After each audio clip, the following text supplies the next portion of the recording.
quiosco que té instal·lacions a dintre, d'aigua, de tal. Ells només necessitarien el que seria el quiosco punt de venda.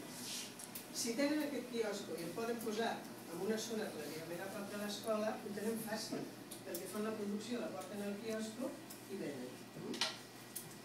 Això ara per ara és un projecte, i un projecte sabeu vosaltres que és una il·lusió, no és una cosa concreta que ja s'està fent, sinó que és una cosa que estem pensant que s'hauria de poder fer.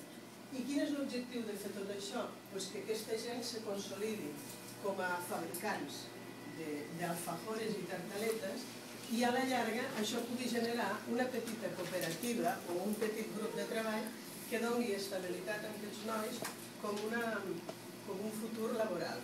Com sabeu, aquí a Catalunya hi ha diferents empreses d'aquest sentit, que, no sé, vosaltres coneixeu els iogurts de la Fageda, que té un origen d'aquest estil. Doncs nosaltres el que pretenem fer allà no és la Fageda, perquè no tenim tants mitjans, però sí que volem fer aquesta petita espurna de donar la possibilitat que a través de que puguin tenir l'element a on vendre, aquesta gent pugui treballar cada dia i al més puguin anar adquirint uns guanys.